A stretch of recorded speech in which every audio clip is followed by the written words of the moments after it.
안녕하세요. 연문천자문의 염정삼 문준혜입니다. 자, 오늘은 제 66강 책공무실 늑비강명 이 8글자를 배워볼 건데요. 네. 많은 분들이 이제 우리 배경이 조금 달라졌다고 느끼실 것 같아요. 네, 맞습니다. 네. 네. 공간을 좀 이동해서 새로운 환경에서 이제 연문천자문을 찍게 됐습니다. 전에는 그 책들이 뒤에 쭉 있는 이제 서가를 배경으로 찍었는데 이제 이렇게 조금 책이 없어지고 부담감이 좀 덜하죠.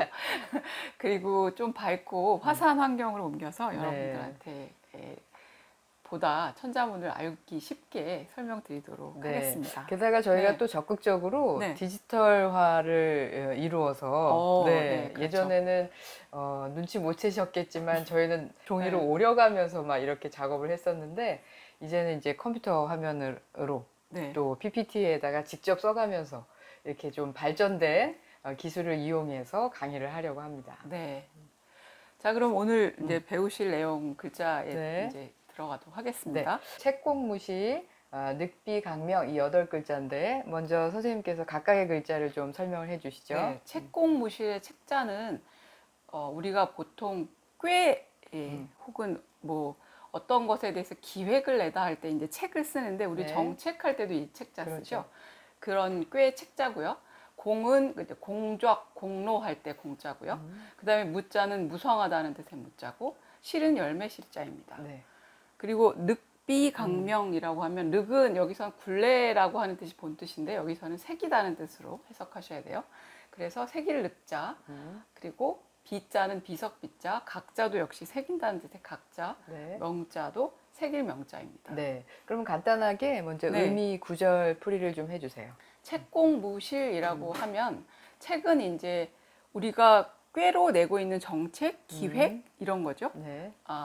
앞으로 어떤 일을 잘 이렇게 모색해 보겠다라고 하는 책략이라고 할 때 이 책자도 쓰고요.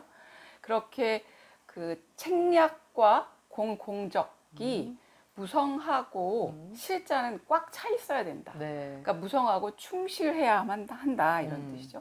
그렇게 무성하고 그리고 충실한 책략과 공적을 낸 사람들 그런데 신하들에게는 늑비 비석에다가 그들의 이름과 공적을 새기고 강명 명문에다가도 또한 그 공적을 새긴다 이런 뜻입니다. 저 앞서 강의에서도 우리가 많은 인물들에 대해서 또 공적을 세운 사람들을 후하게 대하는 이런 내용들이었거든요. 그들의 업적을 이제 비석에 세워준다는 그런 내용이군요. 그럼 한 글자씩 보겠습니다. 책자는 원래 이제 구성 성분이 위에 보면 대나무로 되어 있습니다. 그렇죠? 그래서 설문에 이제 설명에 의하면 대나무로 되어 있기 때문에 이것이 그 재료랑 깊은 연관을 가지고 있다고 볼 수 있죠.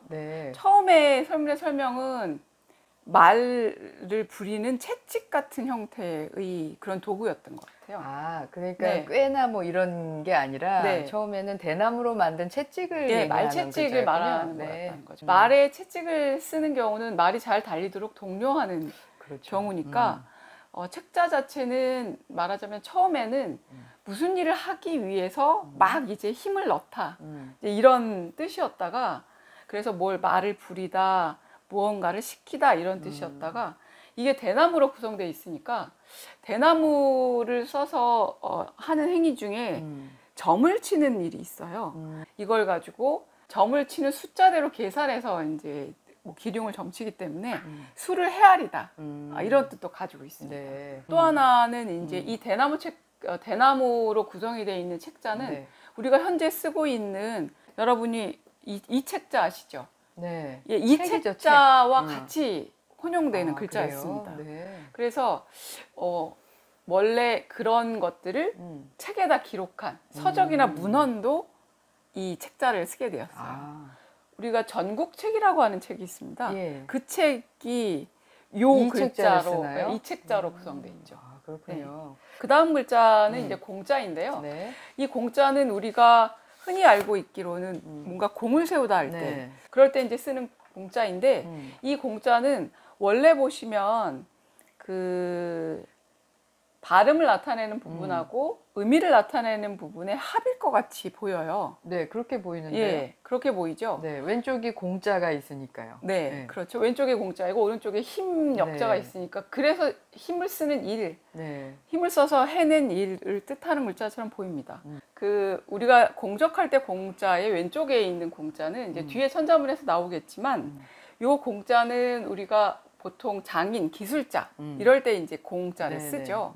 그래서 공장할 때도 이 공자 쓰고 그렇죠. 그렇게 쓰는데 요 공자만으로도 이미 전국 시대에는 요 글자 하나만으로도 그렇게 사용됐다는 거죠. 공적을 뜻하든지 뭔가 일을 세워 해내는 그런 걸 뜻하게 되었는데 여기다가 힘력을 지금 이렇게 생겨서 힘력을 붙이면서 더 의미를 뚜렷하게 나타내게 됐다. 이렇게 이제 설명할 수 있는 글자죠. 네, 그러니까 한 글자만으로도 공적이라는 의미를 나타낼 수 있었다는 거죠. 그렇죠. 전국 시대에는 같이 뜻이 붙어서 유통이 되고 있다가 이제 한대 무렵에는 명확하게 갈리는, 그러니까 의미가 나누어지는 글자로 분화가 됐다고 할 수 있겠죠. 그러니까 단순하게 형성자, 발음 성분만은 아니라고 봐야 되겠네요. 그러니까 저희가 한자를 볼 때 발음으로도 의미를 충분히 불러올 수 있고 발음에 붙어있는 자형 안에서도 여러 가지 의미 분화가 일어날 수 있으니까 공자 안에는 장인들이, 기술자들이 사용하는 도구라고 하는 뜻도 있고 그걸 사용하는 사람이라는 뜻도 있고 그 사람이 그 도구를 사용해서 어떤 일을 이루어내다, 성취해내다 그리고 그렇게 해서 완성된 어떤 것을 뜻할 수 있는 거죠. 네, 다 나타낼 수가 있어요. 근데 이제 나중에 이런 것들의 의미가 너무 한 글자에 모여 있다 보면 나누어 가지게 되면서 지금의 이제 공적 공자와 장인 공자로 두 개로 나누게 됐다. 이렇게 볼 수 있을 것 같습니다. 나뉘면서 이제 다른 편방이 이제 첨가가 되고 이렇게 되는 거군요. 자, 그러면 이제 다음 글자를 한번 보실까요? 예, 이거는 이제 무성할 무자라고 아까 설명해 주셨어요. 무성하다 그러면 먼저 뭐가 떠오르세요? 초목이 무성하다 할 때 이제 무자를 쓰잖아요. 네, 맞습니다. 그래서 이 무자에도 풀초가 이제 구성성분으로 들어가 있고요. 나머지 부분은 이제 간지에서 사용하는 무자죠. 무자죠. 그러니까 발음 부분으로 들어가 있습니다.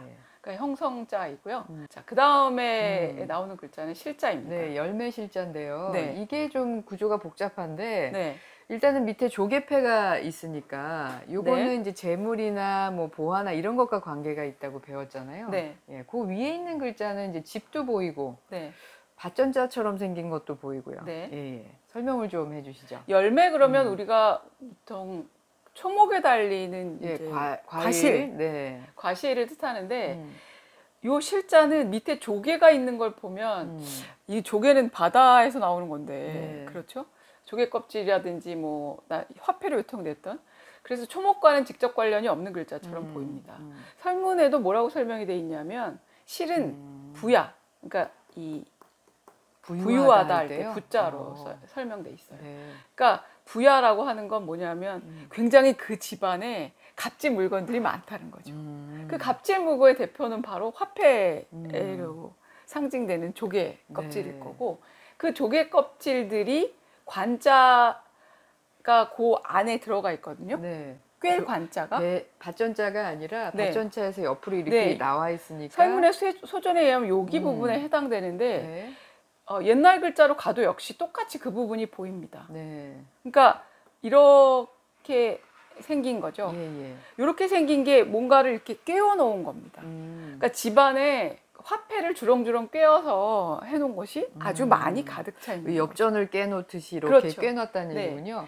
부로 해석될 수 있는 부유하다 혹은 풍부하다라고 해석될 수 있는 실자이기 때문에 가득 차 있는 거고 그래서 그 안에 뭔가 차서 완성된 것들이 있기 때문에 우리가 열매라고 그러니까 어떤 일을 해서 마지막에 결국은 얻게 되는 그 수확이라는 뜻에서 열매라고 하는 훈을 새기는 거지 요 글자 안에서는 열매를 찾기는 어려울 거예요. 그러니까 부유하다 그래서 꽉 차 있다라고 하는 뜻에서 충실하다 충실하다 혹은 뭐 견실하다 성실하라 성실해라 뭐 이런 노래도 있잖아요.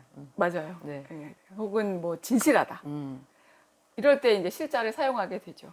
우리가 사실 이럴 때도 실자를 쓰고 있어요.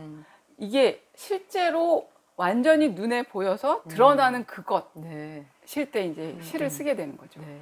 그 다음 글자는 늑자예요. 네, 아까 네. 이게 네. 이제 색일 늑자라고 하셨는데 네. 보통의 경우는 이게 색일 늑자, 이 글자장에서는 색인다는 의미를 좀 찾기가 어려운데요. 네, 그렇죠.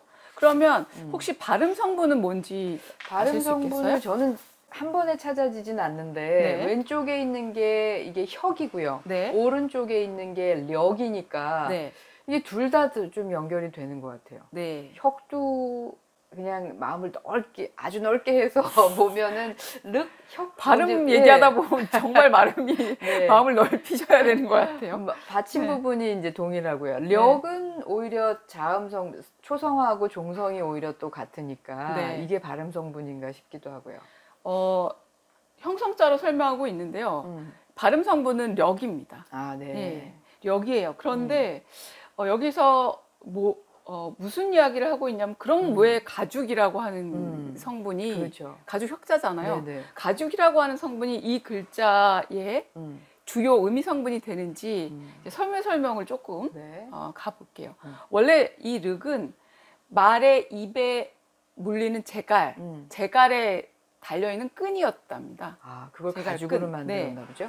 그걸 옛날에 이제 가죽으로 만들다 보니까 그래서 제갈이라고 하는 뜻이 거기서 나왔고요. 제갈을 물리다 이런 뜻으로. 그러니까 제갈을 물려서 어떻게 해요? 말이 함부로 행동을 하지 못하도록 막죠. 그죠? 막다, 조절하다.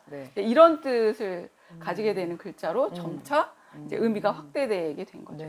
그래서 륵의 뜻에는 뭔가를 통솔하다 혹은 묶어주다, 못하게 막아주다 이런 뜻이 있었어요. 있다가 이제 점차 이 색이다라고 하는 뜻은 사실은 빌려갔다고 봐야 되겠죠. 빌려서 썼다. 그러네요. 글자의 원래 의미 출발하고도 관계가 없고 또 의미를 확대해 나가도 색인다까지 가기는 조금 맥락이 없는 것 같아요. 이 글자 자역으로 그렇게 되는 것은 어떤 부분도 의미를 찾아내긴 사실 어렵고 그래서 이제 하지만 이 륵자로 많은 경우가 후대에는 뭔가 비석에 글자를 새겨 넣다든지 이런 뜻으로도 많이 쓰게 되었습니다. 그래서 이제 기억을 해주시면 좋을 것 같고요. 자, 그 다음 글자는 이거는 이제 비석할 때 비자네요. 우리가 요새는 이제 비석을 그렇게 많이 세우지 않고 돌아가신 이제 조상의 묘소도 웬만하면 이제 땅을 넓게 차지하지 않는 방식으로 바뀌고 있죠. 근데 예전 분들은 비석을 참 많이 세웠습니다. 맞습니다. 웬만한 일이면 다 비를 세워가지고 글자를 거기다 새겨서 어떻게 살았노라, 어떤 공을 세웠노라 이런 것들 그 비석 안에 새겨 넣었습니다. 그 뒤에다가 이제 후손들의 이름도 다 새겨 넣고 그렇게 이제 할 때 사용되던 돌입니다. 말하자면 그죠? 그러니까 당연히 구성 성분으로는 돌석자가 들어가야 되는 거죠. 그러니까 왼쪽에 있는 건 돌이고 오른쪽에 있는 부분은 발음을 나타내는. 근데 이거는 이제 낮을 비자잖아요. 근데 그러니까 순전히 발음으로만 들어간 거네요. 그렇죠. 이 비자는. 그러니까 이 비자를 가지고 어떤 그 의미 설명을 한다. 그거는 조금 너무 억지스러운 일이 있을 수 있을 것 같아요. 자, 그래서 이제 이거는 비석 비자. 자, 그 다음 글자를 가볼게요. 이거는 이제 그야말로 색일 각자인데요. 옆에 이제 칼도자도 있으니까 새긴다는 의미가 확실히 드러나는 것 같습니다. 자, 그러면 이 글자는 옆에 이제 요렇게 붙어 있는 부분이 있죠. 지금 칼이라고 얘기하신 거. 이게 칼날의 모양을 본뜬 글자죠. 이렇게 생긴 글자고 지금은 요거를 요렇게 쓰는 붓으로 쓸 때는 이제 그렇게 변형이 되죠. 쓰는 이제 편방으로 바뀌었는데 이 글자에서 나머지 부분은 발음을 나타내야 되죠. 나머지 부분이 이게 각이 아닌데요. 우리가 알고 있는 이건 발음으로는 돼지 해자로 발음되죠. 근데 이번에도 이제 넓게 마음을 쓰셔야 될 것 같아요. 왜냐하면 이 발음 계열이 흐가 통하거든요. 고음에서는. 그러니까 각과 흐 계열에서 이게 요쪽을 이제 발음 성분으로 보고 있습니다. 자, 명자는 역시 명자에도 새긴다는 뜻이 있고 명자에도 명자에도 새긴다는 뜻이 있습니다. 그런데 이 명자를 구성하고 있는 편방을 보시면 뭐가 보이시죠? 일단은 쇠금자가 보이고요. 쇠금자가 보이죠. 발음이겠죠. 명이니까 이름 명자니까. 그러니까 쇠금자가 보이시고 그 다음에 이렇게 명자가 네. 보이는데 요 쇠금은 의미부일 거고 요건 발음이다. 네. 이렇게 나눌 수도 있겠지만 네. 잘 보시면 이 명이 뭔가를 불러주다. 그것을 이름하는 것이다. 이런 뜻이기 때문에 그 이름대로 색이다라고 하는 뜻으로 본다면 오른쪽에 있는 곳에도 뜻이 아예 없다고는 말할 수 없죠. 그죠? 그 이름을 새겨준다 뭐 이런 식으로요? 네. 그렇게 따지면은 네. 요거는 형성의 원리로 구성이 돼 있지만 네. 한편으로는 오른쪽에 있는 요 소리, 발음 소리의 이름 명자가 또한 색일 명자하고도 크게 막 너무 떨어져 있는 거리는 아니다고 할 수 있는데 네. 왼쪽에 있는 쇠금이 네. 어떤 내용을 새겨야 하는 재료인 거죠. 그러니까 쇠붙이에다가 새긴다는 말이 되는 거잖아요. 그렇죠. 우리가 이제 고문자 자형에서도 금문이라고 불리는 게 바로 이 금자인데 네. 그게 종정문이라고도 불렸던 게 종이라고 하면 그 악기, 네. 악기의 편경 같은데 그것도 이제 쇠로 만들 수 있으니까 거기다 새기는 거나 아니면 술잔이나 아니면 큰 대야나판 이런 데 새기거나 아니면 큰 솥에다가 안쪽에 네. 새기거나 표면이 넓으면 이제 거기다가 글자를 새길 수가 있는 그렇죠. 거죠. 거기에 새겨지는 글자들을 우리가 명문이라고 하잖아요. 그것들을 금문이라고 부르는 것이고 그렇죠. 그럴 때 이 명자를 이 색일 명자로 쓸 수 있는 거죠. 그러니까 약간 구분을 해보자면 네. 그런 쇠붙이에 새겨진 글자 하나하나를 우리가 금문이라고 하고 여기서 갑골문, 금문 네, 할 때 맞습니다. 그다음에 거기에 새겨진 글자가 새겨져 있는 전체 문장 네. 그것을 이제 명문이라고 하는 거고 얘기할 수 있죠. 네. 그래서 이제 8글자를 봤는데 한 네. 번만 간단하게 전체 내용을 한 번만 더 설명을 해 주시겠습니까? 예, 다시 한 번만 네. 정리해 드리면 맨 처음에 책공 무실 할 때 책자는 이제 책략 그리고 공자는 무공. 책략과 무공 그리고 혹은 공적들은 네. 아주 무성하고 그리고 성실하게 잘 이루어내야 하고 그렇게 잘 이루어낸 사람들의 이름과 그들의 공적의 내용은 늑비강명, 비석에 새겨지고 명문에 조각된다. 네. 자, 그러면 이제 66강까지 보셨고요. 네. 자, 다음 시간에 제 67강은 반개, 이윤, 좌시, 아형 이 8글자입니다.